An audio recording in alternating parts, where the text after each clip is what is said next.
Hi friends, welcome back to my channel. ಹೊಸದಾಗಿ ನಮ್ಮ channel ನೋಡ್ತಾ ಇದ್ದೀರಾ ಅಂದರೆ ಈಗಲೇ ಸಬ್ಸ್ಕ್ರೈಬ್ ಮಾಡ್ಕೊಳ್ಳಿ. ಬನ್ನಿ ಇವತ್ತೊಂದು ಕ್ವಿಕ್ಕಾಗಿ ಎಣ್ಣೆ ಬದನೆಕಾಯಿ ರೆಸಿಪಿ ಮಾಡೋದನ್ನು ತೋರಿಸ್ಕೊಡ್ತಾ ಇದ್ದೀನಿ. ಇದು ಎಲ್ಲ ಥರ ವೆರೈಟಿ ಆಫ್ ರೈಸು ಚಪಾತಿಗೆ ಸೂಪರಾಗಿರುತ್ತೆ.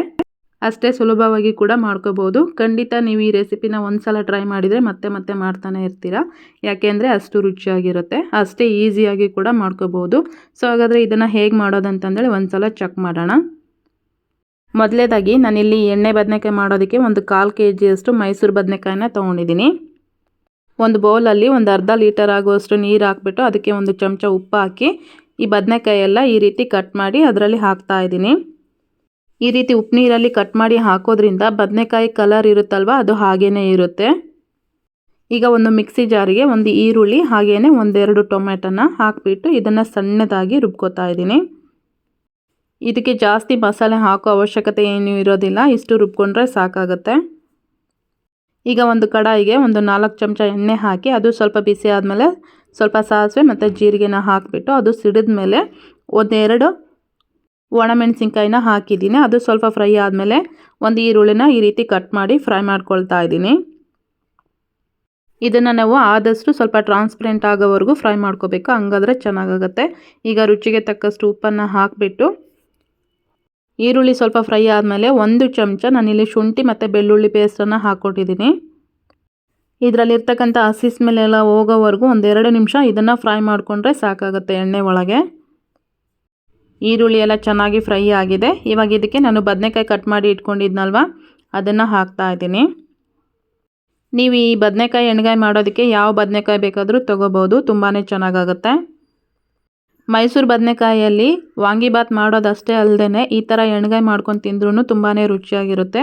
ಸೊ ನೀವು ಖಂಡಿತ ಮನೇಲಿ ಒಂದ್ಸಲ ಟ್ರೈ ಮಾಡಿ. ಬದನೆಕಾಯಿ ಹಾಕಿದ ಮೇಲೆ ಒಂದು 1/4 ಚಮಚದಷ್ಟು ಅರಿಶಿನ ಪುಡಿ ಹಾಗೆಯೇ 1 ಚಮಚದಷ್ಟು ಹಚ್ಚ ಖಾರದ ಪುಡಿನ ಹಾಕಿಬಿಟ್ಟು ಒಂದ್ಸಲ ಚೆನ್ನಾಗಿ ಮಿಕ್ಸ್ ಮಾಡ್ಕೊಳ್ತಾ ಇದ್ದೀನಿ. ಇದನ್ನು ನಾವು ತುಂಬ ಕ್ವಿಕ್ಕಾಗಿ ಮಾಡ್ಕೋಬೋದು, ಹಾಗೆಯೇ ತುಂಬ ಈಸಿಯಾಗಿ ಮಾಡ್ಕೋಬೋದು. ಖಾರದ ಪುಡಿ ಮತ್ತು ಅರಿಶಿನ ಪುಡಿ ಹಾಕಿದ ಮೇಲೆ 1-2 ನಿಮಿಷ ನಾವು ಅದನ್ನು ಎಣ್ಣೆ ಒಳಗೇ ಫ್ರೈ ಮಾಡ್ಕೋಬೇಕು. ಅಂದರೆ ಮಸಾಲೆಯಿಂದ ಎಣ್ಣೆ ಸಪ್ರೇಟಾಗಿ ಆಗಬೇಕು, ಅಲ್ಲಿವರೆಗೂ ಫ್ರೈ ಮಾಡಿಕೊಂಡ್ರೆ ಚೆನ್ನಾಗಾಗುತ್ತೆ ನೋಡಿ. ಈ ಥರ ಫ್ರೈ ಆದಮೇಲೆ ಟೊಮೆಟೊ ಮತ್ತು ಈರುಳ್ಳಿನ ರುಬ್ಕೊಂಡಿದ್ವಲ್ವ, ಅದೇ ಪೇಸ್ಟನ್ನು ಇದರಲ್ಲಿ ಹಾಕಿಬಿಟ್ಟು ಒಂದು ಸಲ ಚೆನ್ನಾಗಿ ಮಿಕ್ಸ್ ಮಾಡಿಕೊಂಡು ಉಳಿದಿರೋ ಮಸಾಲೆಗೆ ಒಂದು ಗ್ಲಾಸ್ನಷ್ಟು ನೀರು ಹಾಕಿಬಿಟ್ಟು ಇದಕ್ಕೆ ಹಾಕ್ಕೊಂಡಿದ್ದೀನಿ. ಈ ಬದನೆಕಾಯಿನ ತುಂಬ ಬೇಯಿಸೋ ಅವಶ್ಯಕತೆ ಏನು ಇರೋದಿಲ್ಲ, ತುಂಬ ಬೇಗನೆ ಬೆಂದೋಗ್ಬಿಡುತ್ತೆ.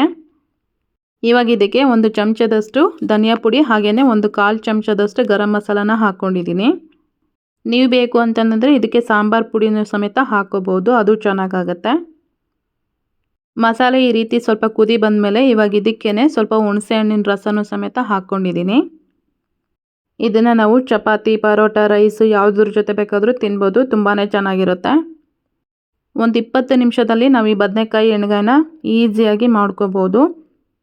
ಈಗ ಕೊನೆಯದಾಗಿ ಇದಕ್ಕೆ ಸ್ವಲ್ಪ ಬೆಲ್ಲ ಹಾಗೆಯೇ ಸ್ವಲ್ಪ ಕೊತ್ತಂಬರಿ ಸೊಪ್ಪನ್ನು ಈ ರೀತಿ ಗಾರ್ನಿಷ್ ಮಾಡ್ಕೋತಾ ಇದ್ದೀನಿ. ಬೆಲ್ಲ ಹಾಕೋದ್ರಿಂದ ಬದನೆಕಾಯಿ ಗ್ರೇವಿ ಇರುತ್ತಲ್ವ, ತಿನ್ನಬೇಕಾದ್ರೆ ತುಂಬಾ ರುಚಿ ಕೊಡುತ್ತೆ.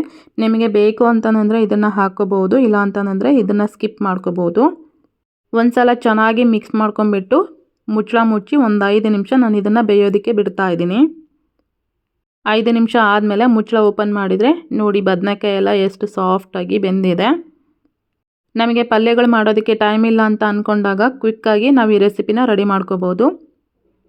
ಸೊ ನೋಡಿದ್ರಲ್ವ ಇವತ್ತಿನ ರೆಸಿಪಿ, ನಿಮಗೆಲ್ಲ ಇಷ್ಟ ಆಗಿದೆ ಅನ್ಕೋತೀನಿ. ಇಷ್ಟ ಆಗಿದರೆ ಈ ವಿಡಿಯೋಗೆ ಒಂದು ಲೈಕ್ ಮಾಡಿ, ಕಮೆಂಟ್ ಮಾಡಿ, ಶೇರ್ ಮಾಡೋದನ್ನು ಸಹ ಮರಿಬೇಡಿ. ಮುಂದಿನ ವಿಡಿಯೋದಲ್ಲಿ ಸಿಗೋಣ. ಅಲ್ಲಿವರೆಗೂ ಟೇಕ್ ಕೇರ್, ಬಾಯ್.